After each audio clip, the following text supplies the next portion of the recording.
2.5 ವರ್ಷ ಆದ ಬಳಿಕ ಸಂಪುಟ ಪುನರ್ರಚನೆ ಅಂತ ಹೇಳಲಾಗ್ತಾ ಇತ್ತು. ಇಲ್ಲ ನಾಯಕತ್ವ ಬದಲಾವಣೆ ಅನ್ನುವಂಥ ಮಾತುಗಳು ಕೂಡ ಕೇಳಿ ಬರ್ತಾ ಇತ್ತು. ಆದರೆ ಅದ್ಯಾವುದು ಕೂಡ ಆಗುವಂಥ ಸೂಚನೆ ಸಿಗ್ತಾ ಇಲ್ಲ. ಸಾಕಷ್ಟು ಗೊಂದಲ ಇರುವಂಥದ್ದು ಸ್ಪಷ್ಟವಾಗಿ ಕಾಣಿಸ್ತಾ ಇದೆ. ಸಂಪುಟ ಪುನರ್ರಚನೆಗೆ ಗ್ರೀನ್ ಸಿಗ್ನಲ್ ಸಿಕ್ಕಿಲ್ಲ. ಫಸ್ಟು ರಾಹುಲ್ ಗಾಂಧಿ ಅವರು ಗ್ರೀನ್ ಸಿಗ್ನಲ್ ಕೊಟ್ಬಿಟ್ಟಿದ್ದಾರೆ. ಖರ್ಗೆ ಅವರ ಒಪ್ಪಿಗೆ ಒಂದೇ ಬಾಕಿ ಅಂತ ಹೇಳಲಾಗ್ತಾ ಇತ್ತು. ಹಂಗಾಗಿಲ್ಲ. ಖರ್ಗೆ ಭೇಟಿ ಮಾಡಿದ್ರು ಸಿಎಂ ಸಿದ್ದರಾಮಯ್ಯನವರು, ಆದರೆ ಅಲ್ಲೂ ಕೂಡ ಅನುಮತಿ ಸಿಕ್ಕಿಲ್ಲ. ಇನ್ನಷ್ಟು ಸುತ್ತಿನ ಚರ್ಚೆ ಬಳಿಕ ಮುಂದಿನ ನಿರ್ಧಾರ ಅಂತ ಹೇಳಿದ್ದಾನಂತ ಹೇಳಲಾಗ್ತಾ ಇದೆ. ಸಂಪುಟ ಪುನರ್ರಚನೆಯ ಲೆಕ್ಕಾಚಾರದಲ್ಲಿರುವಂಥದ್ದು ಮುಖ್ಯಮಂತ್ರಿಗಳು. ನಾಯಕತ್ವ ಗೊಂದಲ ನಿವಾರಣೆ ಬಗ್ಗೆ ಸಮಾಲೋಚನೆಯನ್ನ ಕೂಡ ಮಾಡಲಾಗ್ತಾ ಇದೆ. ಹೈಕಮಾಂಡ್ನಿಂದ ಸಾಧಕ ಬಾಧಕಗಳ ಬಗ್ಗೆ ಚರ್ಚೆಯನ್ನ ಮಾಡಲಾಗ್ತಾ ಇದೆ. ಎಲ್ಲ ಹಂತದ ಚರ್ಚೆಯ ಬಳಿಕವೇ ಮುಂದಿನ ನಿರ್ಧಾರ. ನಿನ್ನೆನೆ ವರದಿಯನ್ನ ಮಾಡಿತ್ತು ನ್ಯೂಸ್ 18. ಆ ಸುದ್ದಿ ನಿಜವಾಗಿದೆ. ನ್ಯೂಸ್ 18 ಕನ್ನಡ ವರದಿಯನ್ನ ಮಾಡಿತ್ತು. ನಾಯಕತ್ವದ ಬದಲಾವಣೆ ಅಥವಾ ಇಲ್ಲಿ ಪ್ರಮುಖವಾಗಿ ಪುನರ್ರಚನೆಯ ವಿಚಾರಕ್ಕೆ ಸಂಬಂಧಪಟ್ಟಂತೆ ಸದ್ಯಕ್ಕೆ ಅದು ಆಗುವಂತ ಸಾಧ್ಯತೆ ತುಂಬಾ ಕಡಿಮೆ ಅಂತ ಮಾಧ್ಯಮ ವರದಿಗಳ ಬಗ್ಗೆ ಖರ್ಗೆ ಬೇಸರವನ್ನ ವ್ಯಕ್ತಪಡಿಸಿದ್ರಂತೆ. ಆಪ್ತರ ಬಳಿ ಬೇಸರವನ್ನ ವ್ಯಕ್ತಪಡಿಸಿದ್ದಾರೆ. ಈ ಬಗ್ಗೆ ನಿನ್ನೆನೆ ವರದಿಯನ್ನ ಮಾಡಿತ್ತು ನ್ಯೂಸ್ 18. ಇನ್ನು ಸಂಪುಟ ಪುನರ್ರಚನೆ ಆಗುತ್ತಾ ಆಗಲ್ವಾ, ಈ ಬಗ್ಗೆ ಸಚಿವರುಗಳು ಯಾರ್ಯಾರು ಏನೇನು ಮಾತನಾಡಿದ್ದಾರೆ ಕೇಳೋಣ. ಶಾಸಕರೆಲ್ಲ ಸಚಿವರಾಗೋ ಲೆಕ್ಕಾಚಾರದಲ್ಲಿದ್ದಾರೆ ಸರ್, ನಡೆಯುತ್ತೆ? ತಪ್ಪೇನಿದೆ, ಎಲ್ಲರಿಗೂ ಹಕ್ಕಿದೆಯಲ್ಲ. MLA ಆದವರು MLC ಆದವರು ಎಲ್ಲರಿಗೂ ಹಕ್ಕಿದೆ. ಎಷ್ಟೋ ಜನಕ್ಕೆ ಏನು ಆಗದೆ ಹೋದವ್ರನ್ನ ನಾಳೆ ಬೆಳಗ್ಗೆ ಮಿನಿಸ್ಟರ್ ಮಾಡೋಂಥ ಅವಕಾಶಗಳು ಹಿಂದೆ ಆಗಿಲ್ವಾ? MLA ಇಲ್ಲದೆ ಹೋದವ್ರನ್ನ MLC ಇಲ್ಲದೆ ಹೋದವ್ರನ್ನ ಮಂತ್ರಿ ಮಾಡೋಷ್ಟು ಅವಕಾಶ ಮುಖ್ಯಮಂತ್ರಿಗಳು ಇರ್ತದೆ.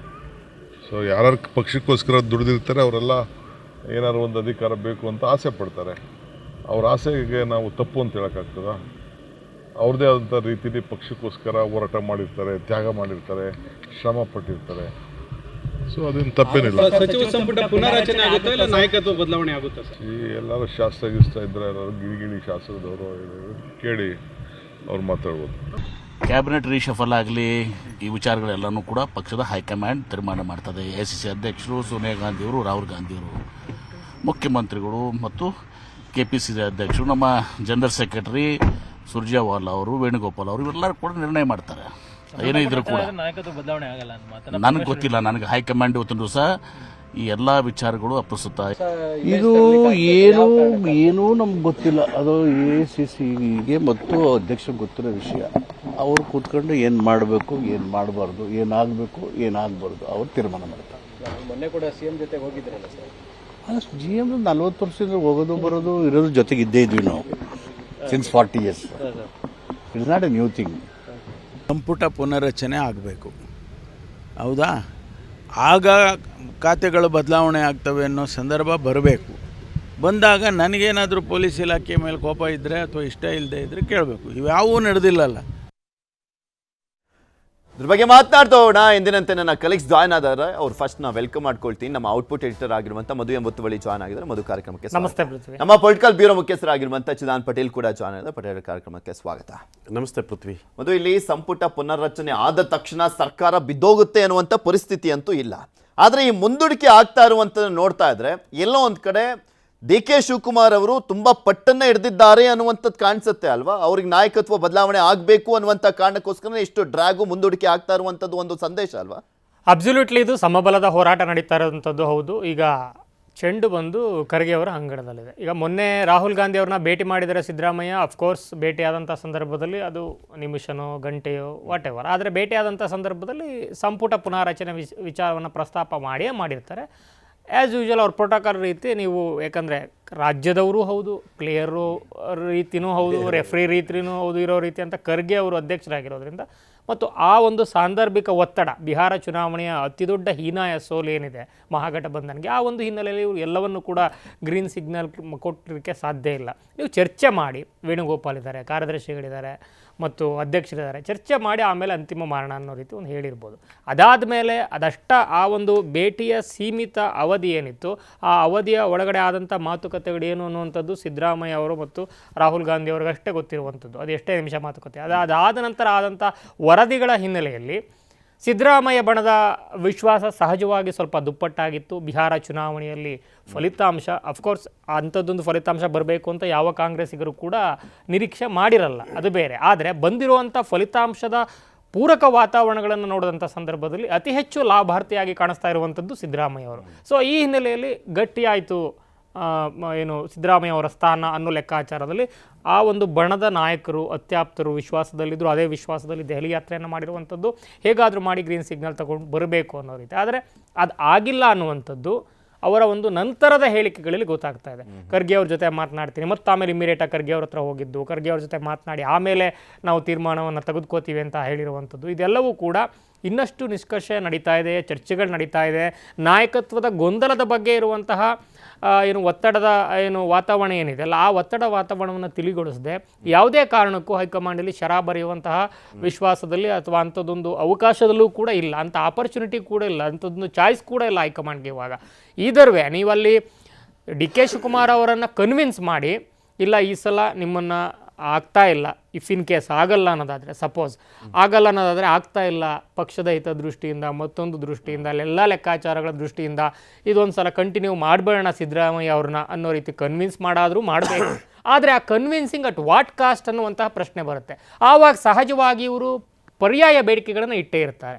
ಅಂದರೆ ಈಗ KPCC ಅಧ್ಯಕ್ಷ ಕುರ್ಚಿಯ ಬಗ್ಗೆ ದೊಡ್ಡ ಚರ್ಚೆ ನಡೀತಾ ಇದೆ, ಬದಲಾವಣೆಯ ಬಗ್ಗೆ ಬೇಡಿಕೆಗಳನ್ನು ಇಡ್ತಾ ಇರುವಂತಹದ್ದು ನಿಜ ಅನ್ನೋ ರೀತಿ ಸತೀಶ್ ಜಾರಕಿಹೊಳಿ ಅವರು ಮಾಧ್ಯಮದ ಮುಂದೆ ಮಾತನಾಡಿದ್ದಾರೆ. ಸೊ ಈ ಹಿನ್ನೆಲೆಯಲ್ಲಿ ಆ ಒಂದು ಕುರ್ಚಿಯೂ ಕೂಡ ಯಥಾಸ್ಥಿತಿಯಲ್ಲಿರಬೇಕು ಮತ್ತು ಸಿಂಗಲ್ DCM ಅನ್ನುವಂತಹ ಒಂದು ವಿಸಿಬಿಲಿಟಿ ಏನಿದೆ ಮತ್ತು ಆ ಒಂದು ಆಕ್ಸೆಸ್ ಮತ್ತು ಪವರ್ ಪಾಯಿಂಟ್ ಏನಿದೆ ಅದು ಕೂಡ ವಿಸಿಬಲ್ ಆಗಿ ಯಥಾಸ್ಥಿತಿಯಲ್ಲಿ ಸ್ಟೇಟಸ್ ಕೋ ಮೇಂಟೈನ್ ಆಗಬೇಕು. ಸೊ ನೀವು ಅಲ್ಲಿ ಸ್ಟೇಟಸ್ ಕೋವನ್ನು ಮೇಂಟೈನ್ ಮಾಡ್ತೀರಾ ಅಂದರೆ ಇಲ್ಲಿನ ಒಂದು ಈಕ್ವೇಷನ್ಸ್ಗಳಿಗೂ ಕೂಡ ಕೈ ಹಾಕಬಾರ್ದು ಅನ್ನುವಂಥ ಒಂದು ಪ್ರಬಲವಾದಂತಹ ಬೇಡಿಕೆಯನ್ನು ಇಟ್ಟು ಆ ಬೇಡಿಕೆಯನ್ನು ಅಸ್ತು ಅನ್ನಿಸ್ಕೊಂಡು ಆಮೇಲೆ ಮುಂದಿನ ಒಂದು ಕ್ಲಾರಿಟಿಯನ್ನು ತೆಗೆದುಕೊಳ್ಬಹುದು. ಅದಾದ ಮೇಲೆ ಸಿದ್ದರಾಮಯ್ಯ ಅವರಿಗೆ ಸಂಪುಟ ಪುನಾರಚನೆ ಅವಕಾಶ ಅಥವಾ ಹಾದಿ ಸಿಗಬಹುದು. ಆದರೆ ಅದು ಅವರಿಗೆ ಕಂಫರ್ಟಬಲ್ ಆಗುತ್ತೆ. ಆದರೆ ಅವರ ಆಪ್ತ ಬಣ ಮತ್ತು ಆ ಬಣದ ಭವಿಷ್ಯ ಆ ಒಂದು ಲೆಕ್ಕಾಚಾರವನ್ನು ನೋಡಿದಂಥ ಸಂದರ್ಭದಲ್ಲಿ ಆ ಎಲ್ಲ ಬೇಡಿಕೆಗಳಿಗೆ ಸಿದ್ದರಾಮಯ್ಯ ಒಪ್ಪಿದ್ರು ಕೂಡ ಸಿದ್ದರಾಮಯ್ಯ ಜೊತೆಗಿರೋರು ಒಪ್ಪುತ್ತಾರಾ, ಇದನ್ನು ಹೀಗೆ ಕಂಟಿನ್ಯೂ ಮಾಡೋಕ್ಕೆ ಹೋಗ್ತಾರಾ, ಅಥವಾ ಸ್ವತಃ ಸಿದ್ದರಾಮಯ್ಯ ಒಪ್ತಾರಾ? ಈಗ 2 ವರ್ಷದಿಂದನೇ ಕೇಳಕ್ಕೆ ಶುರು ಮಾಡಿದ್ದಾರೆ ಸಂಪುಟ ಪುನರಚನೆ ಮಾಡೋಣ ಅಂತ. ಇಲ್ಲ 2.5 ವರ್ಷ ಆಗಲಿ ಆಮೇಲೆ ಮಾಡೋಣ ಅನ್ನೋಂಥ ಒಂದು ವಿಶ್ವಾಸವನ್ನು ಏನು ಕೊಟ್ಟಿತ್ತು ಅಂತ ವರದಿಗಳಾಗಿತ್ತು ಹೈಕಮಾಂಡ್. ಅದಾದಮೇಲೆ 2.5 ವರ್ಷದ ಹಂತದಲ್ಲಿ ಕೇಳ್ತಾ ಇದ್ದಾರೆ. ಬಟ್ ತಾತ್ಕಾಲಿಕವಾಗಿ ಇಲ್ಲಿ ಸಿಕ್ಕಿರುವಂತಹದ್ದು ಸಿದ್ದರಾಮಯ್ಯ ಅವರ ಬಣಕ್ಕೆ ನವೆಂಬರ್ ಕ್ರಾಂತಿ ಅನ್ನೋದೊಂದು ಏನು ದೊಡ್ಡ ಒಂದು ಸೆನ್ಸೇಷನ್ ಕಾಯಿನ್ ಆಗಿತ್ತಲ್ಲ, ಆ ಒಂದು ನವೆಂಬರ್ ಕಳೆಯುವಂತಹ ಅಥವಾ ಅದನ್ನು ಮುಗಿಸುವಂತಹ ಏನು ಅನಾಯಾಸವಾಗಿ ಮುಗಿಸುವಂತಹ ಒಂದು ಈಕ್ವೇಷನ್ನ ಅಥವಾ ವಾತಾವರಣವನ್ನು ಸೃಷ್ಟಿ ಮಾಡಿಕೊಂಡ್ರು ಎಲ್ಲ ಬೆಳವಣಿಗೆಗಳ ಮೂಲಕ. ಬಿಹಾರದ ಚುನಾವಣೆ ಮತ್ತು ಅದಾದಮೇಲೆ ದೆಹಲಿಯ ಭೇಟಿ ಆಗಂದ ಮಾತ್ರಕ್ಕೆ ಅವರ ಒಂದು ವಿಶ್ವಾಸವೂ ಕೂಡ ಸಂಪೂರ್ಣವಾಗಿದೆ ಅಂತಲ್ಲ. ಸೊ ಆ ಒಂದು ವಿಶ್ವಾಸ ಏನಿದೆ ಅವರಿಗೆ ಅಥವಾ ಆ ಒಂದು ಲೆಕ್ಕಾಚಾರದಲ್ಲಿ ಏನಿದ್ದಾರೆ ಅದನ್ನು ಸಂಪೂರ್ಣವಾಗಿ ಬಿಟ್ಕೊಡ್ಬಾರ್ದು ಅನ್ನೋ ಒಂದು ಎಲ್ಲ ಪಟ್ಟುಗಳನ್ನು ತಂತ್ರಗಾರಿಕೆಯನ್ನು DK ಶಿವಕುಮಾರ್ ಅವರು DK ಬ್ರದರ್ಸ್ ಇಬ್ಬರೂ ಕೂಡ ದೆಹಲಿಯಲ್ಲಿ ಮಾಡಿರುವಂಥದ್ದು ಮಾಡ್ತಾ ಇರುವಂಥದ್ದು ಸ್ಪಷ್ಟವಾಗಿ ಕಾಣಿಸ್ತಾ ಇದೆ. ಈಗ ದೆಹಲಿಯಲ್ಲಿ ನೆಕ್ಸ್ಟ್ DK ಶಿವಕುಮಾರ್ ಅವರು ಖರ್ಗೆ ಅವರು ಭೇಟಿಯಾದ ನಂತರ ಏನೆಲ್ಲ ಮಾತುಕತೆಗಳಾಗತ್ತೆ, ಅದಾದಮೇಲೆ ಎರಡನ್ನೂ ಕೂಡ ತಕ್ಕಡಿಯಲ್ಲಿಟ್ಟು ಸಾಧಕ ಬಾಧಕಗಳನ್ನು ಚರ್ಚೆ ಮಾಡಿದ್ರೆ ಏನಾಗುತ್ತೆ, ಮಾಡಲಿಲ್ಲ ಅಂದರೆ ಏನಾಗುತ್ತೆ, ಗೊಂದಲವನ್ನು ನಿವಾರಣೆ ಮಾಡುವ ಪ್ರಕ್ರಿಯೆ ಮತ್ತು ಆಪ್ಷನ್ಸ್ ಏನು, ಸೊ ಇಬ್ಬರೂ ನಾಯಕರುಗಳನ್ನು ಯಾವ ರೀತಿ ಕನ್ವಿನ್ಸ್ ಮಾಡೋದು, ಇದೆಲ್ಲವನ್ನು ಕೂಡ ಲೆಕ್ಕಾಚಾರವನ್ನು ಹೆಣೆದು ಸೂತ್ರವನ್ನು ಹೆಣೆದು ಹೈಕಮಾಂಡ್ಗಿರುವಂಥ ಅತಿ ದೊಡ್ಡ ತಲೆಬಿಸಿ. ಯಾಕಂದರೆ ಏಕೈಕ ರಾಜ್ಯ ಇದನ್ನು ಬಿಟ್ಟರೆ ತೆಲಂಗಾಣ ಇದೆ, ಅಫ್ಕೋರ್ಸ್ ಕರ್ನಾಟಕದಲ್ಲಿರುವಂತಹ ಮತ ಬ್ಯಾಂಕು ಮತ್ತು ಎಲ್ಲ ರೀತಿಯ ಶಕ್ತಿಗಳು ಆರ್ಥಿಕವಾಗಿ ರಾಜಕೀಯವಾಗಿ 4 ರಾಜ್ಯ ಚುನಾವಣೆ ಮಾಡಬಹುದು. ಸೊ ಆ ಎಲ್ಲ ರಾಜಕೀಯ ಶಕ್ತಿ, ಆರ್ಥಿಕ ಶಕ್ತಿ, ಒಂದು ಸೈದ್ಧಾಂತಿಕ ಶಕ್ತಿ ಎಲ್ಲವೂ ಕೂಡ ಕಾಣಿಸುತ್ತೆ. ಈ ಒಂದು ಅಂಥದ್ದೊಂದು ಈಕ್ವೇಷನ್ ಇದೆ ಕರ್ನಾಟಕ ಕಾಂಗ್ರೆಸ್ನಲ್ಲಿ.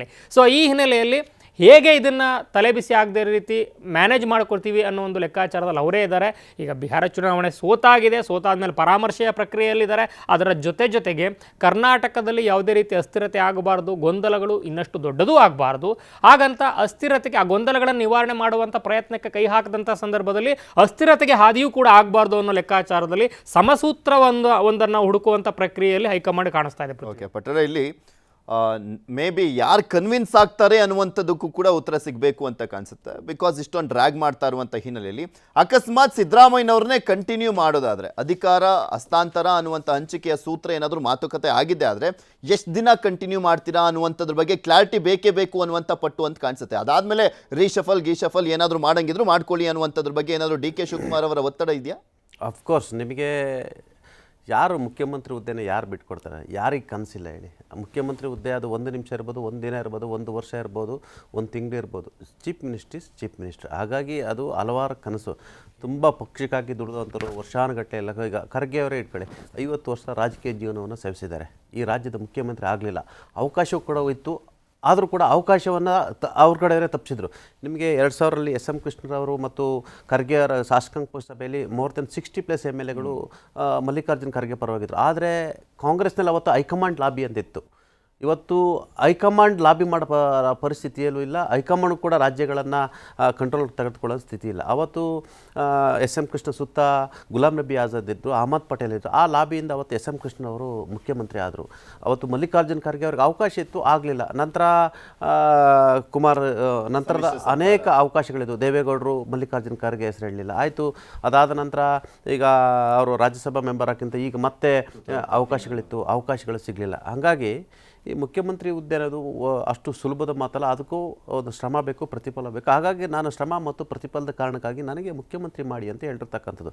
ಎಸ್, ಅಫ್ಕೋರ್ಸ್ ಈಗ DK ಶಿವಕುಮಾರ್ ಒಬ್ಬರು ಹೇಳ್ತಾರೆ ಆತ್ಮಸಾಕ್ಷಿಯನ್ನು ಪದವನ್ನು ಬಳಸ್ತಿದ್ದಾರೆ ಮತ್ತು ನಮ್ಮ ಮತ್ತು CM ನಡುವೆ ಏನು ನಡೆದಿದೆ ಅಂತ ಹೇಳ್ತಾರೆ. ಆದರೆ ಇವತ್ತವರೆಗೂ ಕೂಡ ಖರ್ಗೆ ಅವರು ಯಾಕೋ ಬಹಿರಂಗವಾಗಿ ಹೇಳಿಲ್ಲ, ರಾಹುಲ್ ಗಾಂಧಿ ಕೂಡ ಬಹಿರಂಗವಾಗಿ ಹೇಳಿಲ್ಲ, CM ಕೂಡ ಹೌದು ನಮ್ಮ ಜೊತೆ ಒಪ್ಪಂದ ಆಗಿದೆ ಅಂತ ಹೇಳ್ತಿಲ್ಲ. ಓನ್ಲಿ ಈಗ DK ಶಿವಕುಮಾರ್ ಹೇಳ್ತಿದ್ದಾರೆ. ಎಸ್, ಅಫ್ಕೋರ್ಸ್ ಈಗ DK ಶಿವಕುಮಾರ್ ನೆನ್ನೆ ಕೂಡ ಅಟೆಂಪ್ಟ್ ಮಾಡಿದ್ರು ರಾಹುಲ್ ಗಾಂಧಿ ಅವ್ರಿಗೆ ಅಲ್ವಾ. ಎಸ್, ಸಂಡೇ ಕೂಡ ರಾಹುಲ್ ಗಾಂಧಿ ಅವ್ರಿಗೆ ಅಟೆಂಪ್ಟ್ ಮಾಡಿದ್ರು. ಮತ್ತೆ ಇವತ್ತು ಸಂಜೆ ಹೋಗ್ತಿದ್ದಾರೆ, ನಾಳೆ ಕೂಡ ಅಟೆಂಪ್ಟ್ ಮಾಡ್ತಿದ್ದಾರೆ. ಆದರೆ ನವಂಬರ್ ಕ್ರಾಂತಿ ಅನ್ನೋದಿತ್ತಲ್ಲ ನೋಡಿ, ರಾಜಕಾರಣದಲ್ಲಿ ಬೀಸೋದನ್ನೇ ತಪ್ಪಿಸ್ಕೊಂಡ್ರೆ 100 ವರ್ಷ ಆಯಸ್ಸು ಅಂತ ಹೇಳ್ತಾರೆ. ನಿಮಗೆ ನವಂಬರ್ ಕ್ರಾಂತಿ ಅನ್ನೋದಿದೆಯಲ್ಲ, ಅದು ಮುಖ್ಯಮಂತ್ರಿ ಸಿದ್ದರಾಮಯ್ಯವರ ಕುರ್ಚಿಗೆ ಕುತ್ತು ಬಂದಿತ್ತು. ಶತಾಯಗತಾಯ ಆಗೇ ಬಿಡ್ತಾರೆ ಅಂತೇಳಿ ಒಂದು ಸೈಕಾಲಜಿಕಲ್ ಮೈಂಡ್ ಸೆಟ್ಟನ್ನು ಕೂಡ ರೆಡಿ ಮಾಡಿದರು. ಕಾರ್ಯಕರ್ತರಿಗೂ ಒಂದು ಮೈಂಡ್ ಸೆಟ್ಟನ್ನು ಮಾಡಿದರು ಮತ್ತು ಆಪ್ತರ ಬಳಿ ಕೂಡ ಒಂದು ಮೈಂಡ್ ಸೆಟ್ ಮಾಡಿದರು. ಸಿದ್ದರಾಮಯ್ಯ ಆಪ್ತರ ಜೊತೆ ಮಾತನಾಡುವಂಥದ್ದು, ಆಫೀಸರ್ಸ್ಗಳಿಗೆ ನಾನೇ CM ಆಗ್ತಿದ್ದೀನಿ, ಆಫ್ಟರ್ ನವಂಬರ್ ನಾನು ಮುಖ್ಯಮಂತ್ರಿ ಆಗ್ತೀನಿ ಅಂತೇಳಿ ಒಂದು ಅಧಿಕಾರಿ ವಲಯವನ್ನು ಸೆಟಪ್ ಮಾಡಿದರು. ಜೊತೆಗೆ ಅವ್ರ ಮುಖ್ಯಮಂತ್ರಿ ಆಪ್ತರನ್ನು ಕೂಡ ಸೆಟಪ್ ಮಾಡಿದರು. ಪೊನ್ನಣ್ಣ ಅಂತ ಅವ್ರನ್ನ ಕರೆದು ಅವ್ರ ಜೊತೆ ಡಿಸ್ಕಷನ್ ಮಾಡಿದರು. ಎಲ್ಲ ಒಂದು ಕಡೆ ಈ ನವಂಬರ್ ಕ್ರಾಂತಿಗೆ ಬ್ರೇಕ್ ಹಾಕಬೇಕಾಗಿತ್ತು. ಸಂಪುಟ ಪುನರ್ರಚನೆ ಆಗೋದಕ್ಕಿಂತಲೂ ಕ್ರಾಂತಿಗೆ ಬ್ರೇಕ್ ಹಾಕಬೇಕಾಗಿತ್ತು. ಕ್ರಾಂತಿಗೆ ಬ್ರೇಕ್ ಹಾಕುವಲ್ಲಿ ಈಗ ಸಿದ್ದರಾಮಯ್ಯ ಸಕ್ಸಸ್ ಆಗಿದ್ದಾರೆ. ಪುನರ್ರಚನೆ ನಾಳೆ ಆಗುತ್ತೋ ನಾಡ್ದಾಗುತ್ತೋ, ಇವರು ಪಟ್ಟಿಡಿದ್ರೆ ಅವರು ಪಟ್ಟಿಡ್ತಾರೆ. ಒಂದು ವೇಳೆ ಆಯಿತು ಇನ್ನೂ ಹೋಗಲಿ 3 ವರ್ಷ ಕಂಪ್ಲೀಟ್ ಆಗಲಿ ಅಂತ ಹೇಳಿದ್ರೆ ಮತ್ತೇನು ತಾನು ಪಟ್ಟಿಡಬೇಕು. ಈಗ ಸೈಲೆಂಟ್ ಆದರೆ ಮುಗಿದೋಯ್ತು. ಈಗ KPCC ಪಟ್ಟ ಕೇಳ್ತಾರೆ, ಮತ್ತೊಂದು 3 DCM ಕೇಳ್ತಾರೆ. ಹಾಗಾಗಿ ರಾಜಕಾರಣಿಯವರು ಆದಂಥವ್ರು ಅವರು ಪಟ್ಟು ಹಿಡಿತಿದೆ. ಯಾಕಂದರೆ ಈಸ್ ಎ ಮುಖ್ಯಮಂತ್ರಿ ಹುದ್ದೆಯ ಏನು ಆಕಾಂಕ್ಷೆ ಆಗಿರ್ತಕ್ಕಂಥದ್ದು. ಹಾಗಾಗಿ DK ಶಿವಕುಮಾರ್ ಪಟ್ಟು ಸಡಿಲಿಸಿದರೆ ಅಲ್ಲಿಗೆ ರಾಜಕಾರಣದಲ್ಲಿ ಮುಗಿದೋದಂಗೆ. ಹಾಗಾಗಿ ಅವರು ಕೂಡ ಖರ್ಗೆ ಅವರ ಬಳಿ ಅವರ ಬೃಹದರ್ಶವಾಗಿ ಒಂದು ಹಂತದಲ್ಲಿ ನಾವೇನು ಮಾಡಿದ್ದೀವಿ, ನಾವೇನು ಅನ್ಯಾಯ ಮಾಡಿದ್ದೀವಿ ಅನ್ನೋ ಮಾತನ್ನು ಕೂಡ ಹೇಳಿರ್ತಕ್ಕಂಥದ್ದು ಮತ್ತು ನಮಗೆ ಆಗಲೇಬೇಕು ಅಂತೇಳಿ ಒತ್ತಡವನ್ನು ಹಾಕಿರ್ತಕ್ಕಂಥದ್ದು. ಅದು ಸಹಜ ಮತ್ತು ಅವರು ನ್ಯಾಯೋಚಿತವಾಗಿ ಅವರು ಕೇಳ್ತಿರ್ತಕ್ಕಂಥದ್ದು. ಅವ್ರು ಕೇಳ್ದಲೇ ಇದ್ದರೆ ಸಿದ್ದರಾಮಯ್ಯ ಬಡ ಪ್ರತಿದಿನ ಒಂದು ಹೆಜ್ಜೆ ಮುಂದೆ ಹೋಗ್ತಾರೆ. ರಾಜಕಾರಣದಲ್ಲಿ ಹಂಗೆ ನೆಗ್ಲೆಕ್ಟ್ ಮಾಡೋಂಗಿಲ್ಲ. ಲೈಕ್ ಎ ಚೆಸ್ ಗೇಮ್ ಥರ ಒಬ್ಬ ಸಣ್ಣ ಸೈನಿಕ ರಾಜನ ಹೊಡೆದಾಕ್ಬಿಡ್ತಾನೆ. ಹಾಗಾಗಿ ನಿಮಗೆ ಒಂದು ಘಟನೆ ಇತ್ತೀಚೆಗಷ್ಟೇ ಒಂದು ಘಟನೆ ಆಯಿತು. ಬಿಹಾರ್ ಎಲೆಕ್ಷನ್ ಆದಮೇಲೆ ಹಿಮಾಚಲ್ ಪ್ರದೇಶದಲ್ಲಿ ಇದೇ ಆಗಿರ್ತಕ್ಕಂಥದ್ದು. ಅಲ್ಲೂ ಕೂಡ ಅಧಿಕಾರ ಹಂಚಿಕೆ ಸಂಬಂಧಪಟ್ಟ ಸುಖ್ವಿಂದರ್ ಸಿಂಗು ಮತ್ತು ಇನ್ನೊಬ್ಬರು ಲೇಡಿಯೊಬ್ಬರು ನಡುವೆ ಅವರು 15 ಜನ ಶಾಸಕರನ್ನು ಕರ್ಕೊಂಡು ಹೋಗಿದ್ದಂತೆ ರಾಹುಲ್ ಗಾಂಧಿ ಹತ್ರ. ರಾಹುಲ್ ಗಾಂಧಿ ಎಲ್ಲ ಕೇಳಿಸ್ಕೊಂಡ್ರಂತೆ. ಎಲ್ಲ ಕೇಳಿಸ್ಕೊಂಡಾದ್ಮೇಲೆ ನಾನು ಆಮೇಲೆ ಮಾತಾಡ್ತೀನಿ, ಏನು ಮಾಡೋದು, ಅದೇ ಹೋಗ್ಬಿಡ್ತಾರೆ ಅಂತ ಹೇಳಿದ್ರು. ಹೋಗೋರೆಲ್ಲ ಹೋಗಲಿ, ಪಾರ್ಟಿ ನನಗೆ ಕಟ್ಟಾಗಿ ಗೊತ್ತು, ಅವರಾರ ಹೋಗಲಿ ನೀವಾರ ಹೋಗಲಿ ಅನ್ನೋ ರೀತಿಯಲ್ಲಿ ಮಾತಾಡಿದಂತೆ. ಅವರಿಗೆ ಬಿಹಾರ ಚುನಾವಣೆ ಸೋಲಿದೆಯಲ್ಲ, ಇದು ಕಾಂಗ್ರೆಸ್ ಪಕ್ಷಕ್ಕೆ ದೊಡ್ಡ ಮರ್ಮಾಘಾತ ಆಗಿದೆ. ಸುಮಾರು ಈ ದೇಶದಲ್ಲಿ 3000 ಕಿಲೋಮೀಟ್ರ್ ಭಾರತ್ ಜೋಡೋ ಅಂತೇಳಿ ಹೆಜ್ಜೆಯನ್ನಿಟ್ಟರು. ಆದರೂ ಕೂಡ ಜನ ನನ್ನನ್ನು ಅರ್ಥ ಮಾಡ್ಕೊಳ್ಳಿಲ್ಲ. ಹೋಗಿ ವೋಟ್ ಚೋರಿ ಅಂತ ಹೇಳಿದರು. ಚುನಾವಣಾ ಆಯೋಗದ ವಿರುದ್ಧ ದೊಡ್ಡ ಸಮರ ಸಾರಿದರು. ಇಡೀ ಭಾರತೀಯ ಚುನಾವಣಾ ವ್ಯವಸ್ಥೆಯಲ್ಲಿ ಮೊದಲ ಬಾರಿಗೆ ಒಂದು ಸಾಂವಿಧಾನಿಕ ವ್ಯವಸ್ಥೆಯ ವಿರುದ್ಧ ಚುನಾವಣಾ ಆಯೋಗದ ವಿರುದ್ಧ ಭ್ರಷ್ಟಾಚಾರ ಮತ್ತು ವೋಟ್ ಚೋರಿ ಗಂಭೀರ ಆರೋಪವನ್ನು ಮಾಡಿದ್ರು. ಅದು ವರ್ಕೌಟ್ ಆಗಲಿಲ್ಲ. ಲಕ್ಷಾಂತರ ಜನ ಸೇರಿದರು, ಸಾವಿರಾರು ಜನ ಸೇರಿದ್ರು, ಬಿಹಾರಲ್ಲಿ ವರ್ಕೌಟ್ ಆಗಲಿಲ್ಲ. ಹಾಗಾಗಿ ಕಾಂಗ್ರೆಸ್ಗೂ ಒಂದು ಕಾಲದಲ್ಲಿ ರಾಜ್ಯಗಳ ಆಡಳಿತ ಇದೆಯಲ್ಲ, ಕಾಂಗ್ರೆಸ್ ಸರ್ಕಾರ ಇದು ಅಂತ ಅದನ್ನು ಮುನ್ಸಿಪಾಲ್ಟಿ ರೂಲಿಂಗ್ ಥರ ನೋಡೋದು. ಮುನ್ಸಿಪಾಲ್ಟಿ ಅಧ್ಯಕ್ಷರನ್ನ ಚೇಂಜ್ ಮಾಡ್ದಂಗೆ ರಾತ್ರಿ ಚೇಂಜ್ ಮಾಡೋದು. ನಮ್ಮ ಕಣ್ಮುಂದೆ ಇದೆ ಕರ್ನಾಟಕದ ಇರ್ತಕ್ಕಂಥದ್ದು. ಎಸ್ ಬಂಗಾರಪ್ಪಂದ ಹಿಡಿದು ವೀರೇಂದ್ರ ಪಾಟೀಲ್ ಅಂತೇಳಿ ಬಂಗಾರಪ್ಪಂದ ಹಿಡಿದು ಹಲವಾರು ನಮ್ಮ ಕಣ್ಮುಂದೆ ಉದಾಹರಣೆಗಳು ಇರ್ತಕ್ಕಂಥದ್ದು.